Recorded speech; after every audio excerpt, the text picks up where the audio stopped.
Ya, Pak De. Oke, kita geser lagi, Sir. Oke, udah bagi nih. Geser dulu ini nih. Kita ke sini nih, jalan-jalan lagi. Wah, ini keren pohonnya nih. Ya, Nah, biar sana dia. Nah, kalau ini deh. Berarti tadi udah dijual. iya, Pak De. Kalau ini dijual. Ya, kalau misalnya Cocok cocok, harga. bisa dikondisikan lah, Pak De. Nah, ngomong-ngomong deh.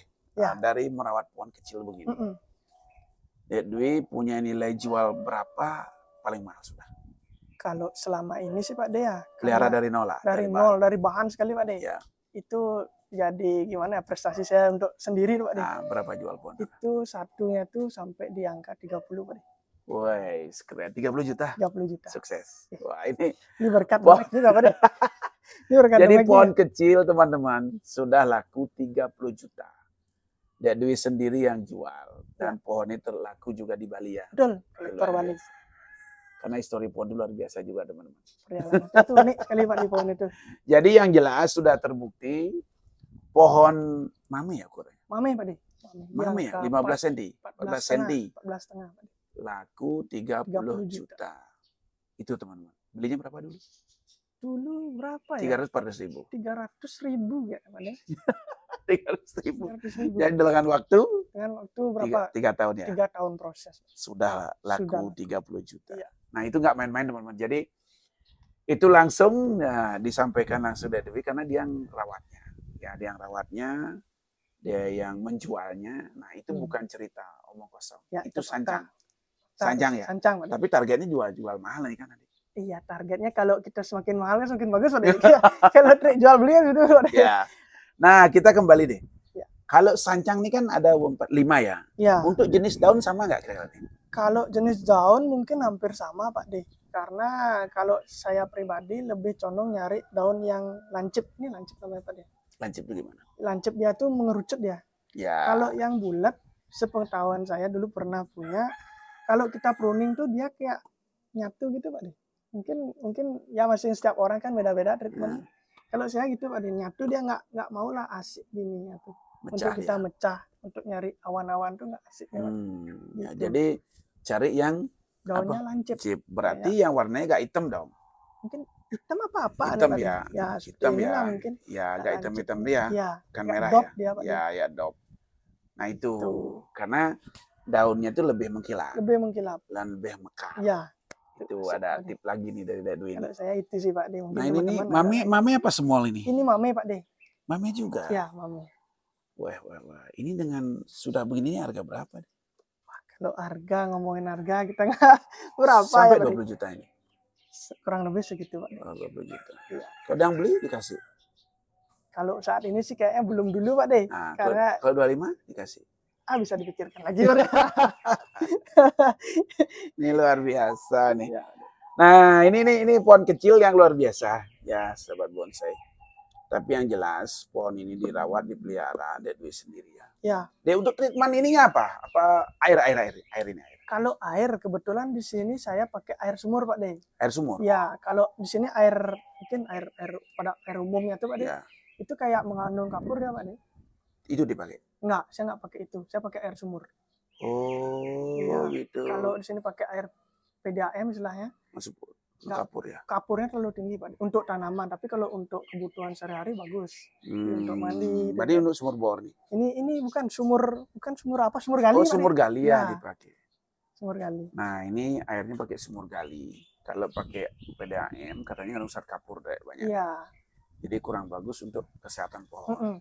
Itu yang sudah dilakukan. Nah, Dede untuk nyukur nih pemotongan pemangkasan dia lakukan sendiri nih atau gimana? Iya, kalau iseng sih main-main sendiri Pak De. Oh gitu ya? Iya. Luar biasa. Main sendiri Pak De. Kita lihat keliling-lihat nih kan pohonnya cantik ini. Jadi ukuran mame dan masih ada pengelosan juga. Tujuan pengelosan adalah bagaimana mendapat pembesaran di batang ya. Di pangkalnya ini setelah dapat potong lagi pecah lagi. Mame ini. Keren ya pohonnya. Kecil tapi luar biasa. Nah, gimana deh pandangan dia terkait dengan program Demek ke depannya? Kalau Demek sih karena Demek itu kenapa saya berbicara kenapa saya suka bonsai Pak De? Ya. Kalau Demek itu kan berbicara pohon kecil Pak De. Ya. Kalau kita nyari di alam pohon kecil mungkin ada cuma sedikit Pak De. Ya. Tapi kalau kita misalnya budidaya itu kan tidak merugikan Di satu sisi tidak merugikan alam, tapi menguntungkan kita sendiri. Ya. Untungannya apa? Bangun pagi kita dikasih oksigen gratis. Ya. Nah, terus gimana ya? Artinya nggak ribet lah pemeliharaannya, Pak. Ya. Ketimbang dengan pohon-pohon lain. Mungkin itu sharing saya sendiri, Pak. Ya, Menurut saya sendiri seperti itu sih, Pak. Tapi yang jelas dengan program The Make bagus. Menurut saya sangat. Karena sangat jangan lupa, bagus. moto The Make adalah selamatkan Ibu Pertiwi, Ya. lestarikan alamku. Betul, Pak. Nah, kenapa di sana selamatkan Ibu Pertiwi? Kita hindari merusak alam. Betul, Pak. Jangan mendongkel apa ya. Kalau bukan kita Ya, yang memulai, kalau kan bukan siapa kita yang lagi? mulai, siapa lagi? Iya, Pak. Nah, terus kenapa lestarikan alamku? Karena kita di sana berbudidaya. Budidaya, Pak. Dengan berbudidaya, secara tidak langsung kita berdamai dengan alam. Alam. Betul nggak? Betul, Pak. Kalau kita sudah damai dengan alam, hidup kita pun akan Ya, didukung damai lah sama dan alam. didukung kan. Nah, ini nih. Jadi kita berikan kekuatan alam semesta Mm-mm. itu mendukung program-program yang Betul, ada. betul. Ya. Apalagi saya bilang tadi dengan program The Make, harapan kami pertama bisa memunculkan ekonomi kreatif. Ya, betul, Pak. Artinya menambah lowongan kerja Mm-mm. bagi adik-adik, teman-teman yang ada di perkampungan atau yang minim sekolah. Jadi bisa berkreasi di bonsai. Nah, dengan ada program The Make ini bisa meningkatkan ekonomi kreatif. Di samping itu, nah ini luar biasanya apa ya, mengisi kesibukan, kestresan ya. Betul, Pak De. Artinya saya kan pulang-pulang kerja itu mungkin penat lah istilahnya. Ya. Di kerjaan tuh setelah lihat bonsai, wih segar sekali, Pak De. Segar sekali. Segar sekali. Luar Segar sekali, biasa. Pak. Nah, ini teman-teman. Jadi di sini kalau saya lihat, nah rata-rata sih adik-adik banyak masih kelemahnya di akar ya. Akar. Kalau bisa, nah jadi akar ini kita pecah lagi nanti. Ini udah bagus, lumayan ya. Untuk pencapaian gini juga, ini susah minta ampun teman-teman. Apalagi belum terbiasa, tapi yakin. Ya, jadi kita masih motivasi dia. Ya. Teman yang kita bisa, kenapa kita nggak bisa? Betul, Pak De. Nah, kita nggak bisa karena tidak mau mencoba. Coba. Kita harus berani mencoba. Betul. Itulah dunia bonsai. Ya. Harus dengan praktek. Betul, Pak De. Kalau tidak praktek akan pernah bisa. Betul. Nah ini nih luar biasa ini. Nah dengan pohon sekecil gini teman-teman, tetapi bisa mengguncang dunia persilatan. Bisa dunia perbonsaian, Pak De. Dunia persilatan bonsai ini nih. Ya kecil, penuh arti ya. Di samping bisa menghasilkan juga bisa menghilangkan stres. Ya, betul, Pak De. Kenapa? Di saat kontes pun gampang. Nah ini untuk kontes The Make ya, Road to The Max ini kita akan adakan di mana-mana. Jadi teman-teman yang di luar Bali yang mau mengadakan silahkan tinggal ajukan ke tim panitia The Max. Kita akan mensupport kegiatan itu dan semoga petani tetap berjaya deh. Ya, Pak De. Betul. Karena harapan kita semakin banyak budidaya semakin bagus. Bagus. Karena kita akan menghijaukan alam semesta Betul. ini ya. Artinya bagaimana kita dengan program The Make itu bisa juga menghasilkan dapat penghasilan. Iya, ada nilai plus di Ya. samping kita dikasih obat gratis. Iya. Dan kita juga nilai plusnya tuh bisa berupa gini lah, biaya hasil dari kita berbudidaya. Ya. Pak De. Nah, itu teman-teman luar biasa ini nih. Pohonnya ya kalau ini udah berapa tahun lagi jadi nih kira-kira? Sampai 1 tahun jadi lagi? 1 tahunan ada kira-kira, Pak De. Jadi ya? Jadi mungkin masih ngejar di akar dulu, Pak De. Ya, keren. Nah, ini akan hadir juga nih setiap rute The Make yang ada di Bali ini. Tapi luar biasa. Oke, kita cek yang lain lagi. Udah. Geser dulu Ya. satu-satu nih. Wah, ini banyak ini. Kalau pohon besar nggak bisa begini, teman-teman. Ya, betul, jadi Pak kita De. sambil bincang-bincang podcast ya dengan Dendri. Nah, di depan kita ada pohon yang kita harapkan ke depannya ada hasil. Nah, ini nih, berapa tahun ini? Ini baru nih, Pak De. Saya baru dapat nih, Pak De. Cuma posisi sebelumnya nggak kayak gini. Kita rombak ulang lagi. Oh, di mananya deh? Ini dulunya tinggi, Pak De, mungkin small ya jatuhnya. Ya.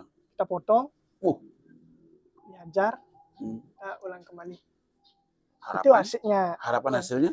Hasilnya mungkin The Make apa mame apa? mame, Pak De. Mame. Mame. Kenapa dicondong nyari mame? Kalau mame itu nggak tahu ya, saya sendiri tuh gimana ya, asik itu mame, Pak De. Artinya kita bisa setting pohon biar merotot gitu, Pak De. Kalau mame. Kalau Gitu sih. small? Kalau small mungkin ya di samping itu juga banyak pesaing juga sih, Pak De. Kalau saya sih seperti itu, Pak De. Enaknya tuh setting di mame lah. kalau saya Oh sendiri. gitu ya. Apalagi udah disiapin kelas sendiri ya. Iya, betul Pak De. Nah, ini perlu buat teman-teman juga nih. Jadi itu condongnya desain ke mame. Jadi 15 cm ke Bawah. bawah. Nah, puncaknya 15 cm. Karena dengan desain 15 cm dengan lingkar batang 20, 25 itu lebih kekar Lebih ya, kekar, pohon Pak De. kelihatan. Lebih kekar. Nah, itu yang perlu kita tanamkan. Kita mendesain konsep seperti apa. Tapi Dedwi bilang senangnya mame ya. Mame Pak De. Di samping itu enak bawanya juga Pak De. Bawahnya juga ya. Nggak ribet ya. Naik motor, saya ada kontes dekat naik motor udah selesai. Nggak perlu lagi ribet. Dan jualnya juga mahal kan? Ya. Jualnya juga mahal. Juga. Tidak kalah saing. Jualnya tidak kalah saing teman-teman. Bawahnya simpel, tapi kalau harganya tidak kalah saing. Iya, nah seperti ini contohnya. Nah ini nih konsepnya udah asik nih. Ini maksudnya apa konsep apa deh? Ini kayaknya twin terang juga ini arahnya. Ya. Tapi kalau di twin terang ini hati-hati nih jangan sampai over nih. Kemudian yang kita tarik kan di sini. Coba lihat posisinya ini yang di depan. Ya bukan ini. Coba kita lihat. Oh bisa ini deh. Pakai ini nih. Oke. Nah ini set. Ini bagian bawah dia berarti. Tarik ke depan sini. Ya. Akar juga ini. Nah ini terlalu rapat juga akarnya nih. Ya ini agak rapat. Nih terlalu rapat juga nih. Kalau bisa berapa kurangin. Tapi kalau rapat sekalian enggak apa. Tapi ingat mecahnya. Ya. Kalau udah gini biar aja. Tapi ingat mecahnya. Ini mecah kan terlalu jauh nih. Bisa diperpendek. Lagi. Oke. Nih keren nih sancang. Nih akarnya keliling. Tapi yang luar biasa kok sancang. Emang dia itu istimewanya sancang itu apa deh? Gimana ya? Daunnya mengkilap. Bonsai lain juga sama Pak. Cuma saya lebih condong ke sancang itu karena mungkin penampilan daunnya itu enak, itu segar. Lebih mengkilap. Lebih kecil. Iya lebih kecil. Jadi mencerminkan bonsai itu lebih indah ya. Betul. Memang sih apapun yang berdaun atau berbulu itu memang lebih indah ya. Daripada yang gundul-gundul. Iya, kan iya. Ada istilah logika nih, kalau disuruh milih pohon, ada bonsai itu lengkap. Nah, lengkapnya dimaksud tuh gini, kita menggambarkan anatomi pohon. Iya. Kalau dia menurut dia itu menggambarkan anatomi pohon itu apa aja deh? Kalau saya menggambarkan anatomi pohon mungkin geraknya Pak De. Ya. Itu akar. Akar dulu, terus akar, habis itu percabangan Pak De. Terus. Setelah percabangan itu lengkap, baru di hasil akhirnya itu kayak apa istilah potong-potong daun? Ya, sap-sapnya ya, sap-sapnya itu mungkin itu. Nah, jadi kelengkapan pohon lah berarti. Kelengkapan pohon berarti akar, batang, terusan, cabang, ranting, cucu ranting, dan daun. Nah, itu anatomi pohon yang lengkap. Kalau disuruh milih anatomi pohon yang lengkap, ada yang tidak lengkap, mana dia yang pilih? Kenapa pilih yang lengkap? Karena asik aja itu lihat Pak De. Ya kalau nama lengkap kan asik dong ya. Asik itu Pak De. Terus kalau nggak ada lengkap gimana? Mungkin bagus juga Pak De, cuma saya lebih condong ke anatomi. Nah terus deh, ini kan kontes nih. Ya. Antara seni dan kontes menurut dia itu gimana perbedaannya? Seni dan kontes. Ya, kalau ini kan seni. Ya ini seni. Tapi kadang bertentangan dengan kontes dong, karena di kontes itu kan ada pakem, ada aturan. Ya.